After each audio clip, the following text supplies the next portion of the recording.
My name is Peter Joseph. I am currently the de facto founder of an organization called the Zeitgeist movement, which is seeking to alter the current cultural climate, if you will, into something that could be considered actually sustainable for not just one nation or class, but all the world's people.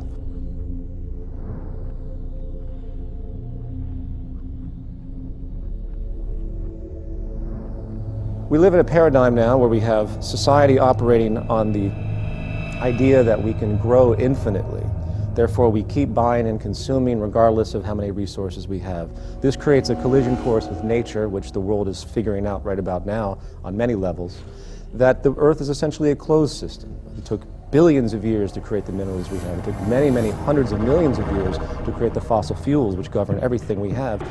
And amazingly enough, we've created this system where we're using all of our resources to create the economic growth required to sustain employment and everything else. And simultaneously, we're diminishing our resources at a near exponential rate, it seems, as population continues to grow. And no one seems to understand that it's an absolute clash, and that eventually we're going to run out of pivotal resources, and eventually you're going to see things, I don't know, like the human population start to dwindle down.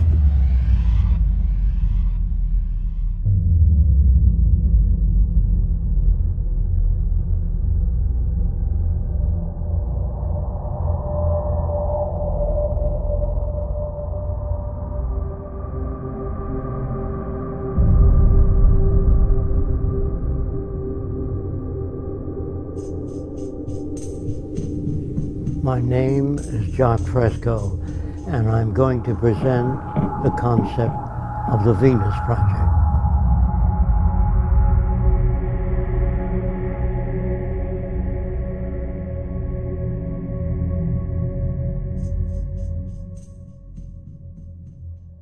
If you don't want war, if you don't want poverty, hunger, unemployment, you have to declare all the Earth's resources as the common heritage of all the world's people. All the artificial boundaries have to be removed so that people can travel anywhere. It has to be a global society. There are many people that feel, well, let's develop each country.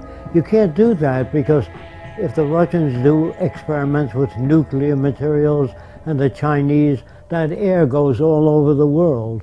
So it's very hard to work independently. So I would say, if you want these things, you have to change the way your society operates.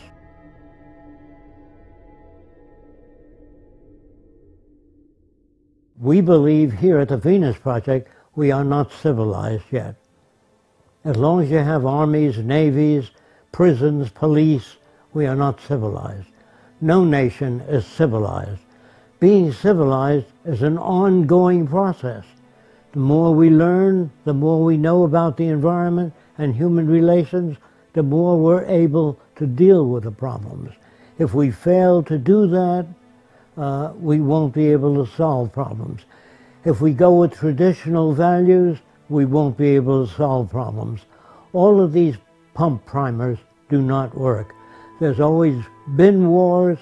The wars have continued to get worse, even though the universities today have the most sophisticated equipment in the science labs, the architectural labs, all the labs, and the wars are getting worse. The explosives are getting worse. Since the atom bomb, the explosive power is much worse. So there's something definitely wrong with all cultures. When I say wrong, I mean that the system doesn't work.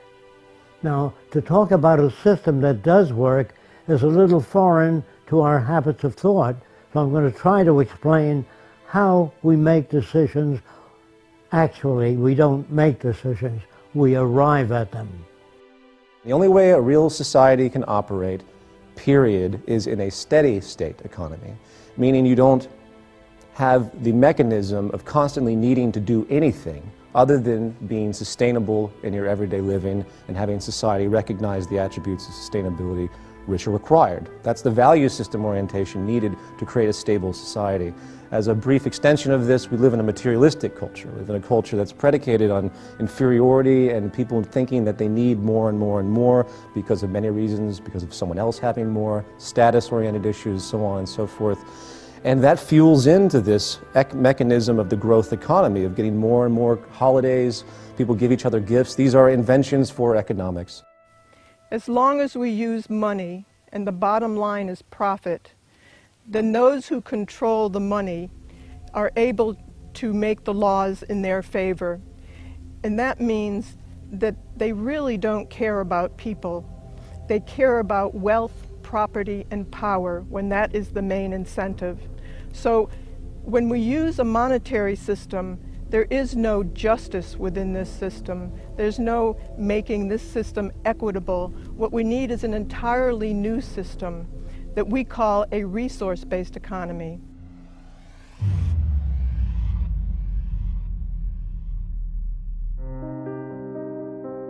In regard to social operation and how to create a new society, or better yet, just to say to create any society that would be sustainable and efficient, there's really an empirical train of thought, if you will, of how to do that. First of all, you have to think about what the human being actually needs. We require resources at the bare minimum. We require food, water, etc., as we all know. Therefore, resources become the most paramount subject. Resources, in fact, should be the foundation of any economic structure. So what do? If you consider that the Earth is a closed, finite system?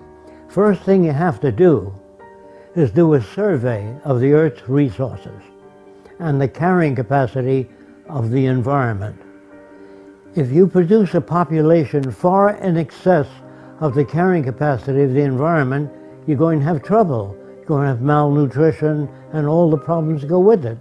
So first we have to find out what can each successive environment carry and maintain a population in accordance with the carrying capacity of the Earth, not what I like or somebody else likes or some politician's notions.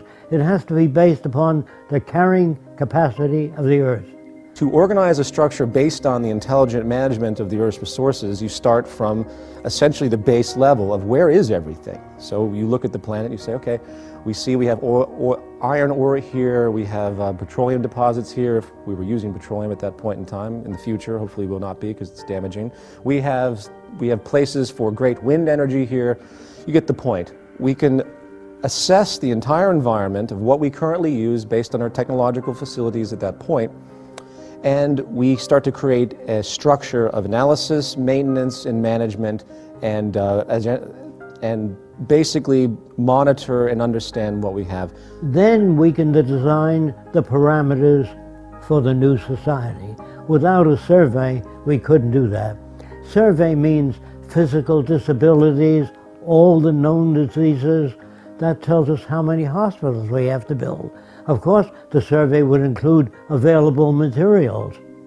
Otherwise, if you just sit down and turn out a hospital or turn out a social plan, not based on what you have, not based on what Fresco believes, only statistical evidence. The end of what's your opinion should have been gone in 1927. Then you move to the next level. How do we utilize resources in the most efficient way? Technology is the methodology to harness any type of resources we have. Technology is the growing intellectual field that allows us to know how to manipulate our environment for our betterment and to be more sustainable, hopefully. So what we do is we utilize our technical information, and then we analyze the planetary resources. Then we build from the ground up an entire infrastructure, not based on the whims of any type of ideology, capitalist, socialist, fascist, whatever, what have you, communist. You do it based explicitly on the most efficient means to do it with the most peak efficiency possible based on the technology available at the time, the intellectual resource of the time. You have peak efficiency and sustainability as your goal. You just simply weigh all parameters when you analyze anything, and then you're going to build a society that is essentially, for lack of a better expression, perfect. It's not perfect at all because things are going to constantly change, but it's the best you can do at that point in time, which I think would be a variance of perfection.